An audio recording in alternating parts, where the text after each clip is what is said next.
చూస్తుంటాను, వాక్యాలు చూస్తుంటాను.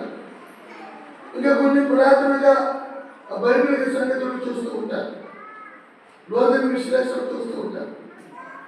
హల్లెలూయా! దేవుని మీద గమనించండి.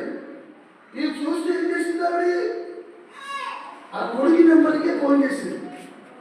హలో, ఎవరండి? హలో, మీరెవరండి?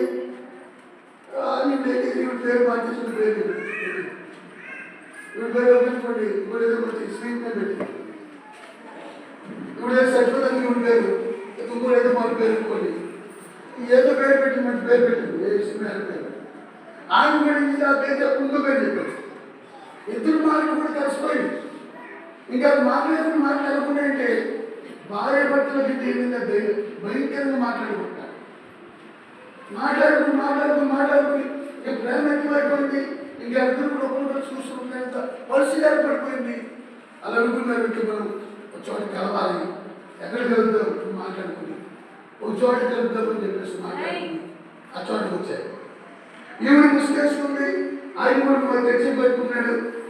దేవుడు మీద ఎదురు పెట్టారు.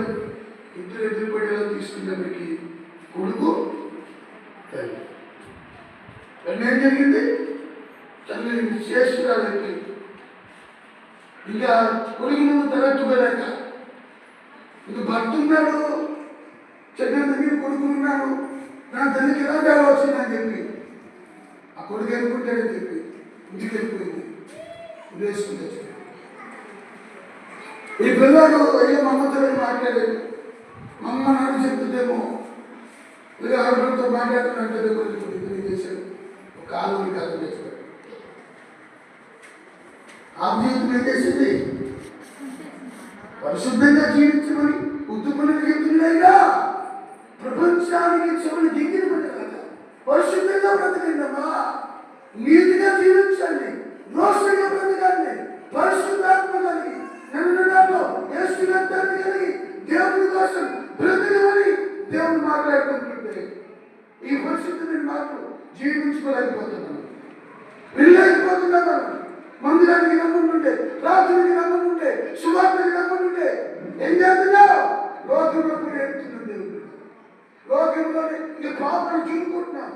ఈ శ్రమించిన దేవుడు సువార్తను పాల్పంచుకుందాం, ప్రార్థనకి వెళ్దాం, మందిరానికి వెళ్దాం, వాక్యాన్ని విందాం, దేవుని సేవలో దేవుని సేవకులకి సహకారంగా ఉందాం. హల్లెలూయా! లేదా లోకంలో కూడా ఎడుతున్నా, ఈ దర్శనం కూడా ఎడుతున్నా. పరిశుద్ధంగా ఉన్న వాక్యం వినాలి.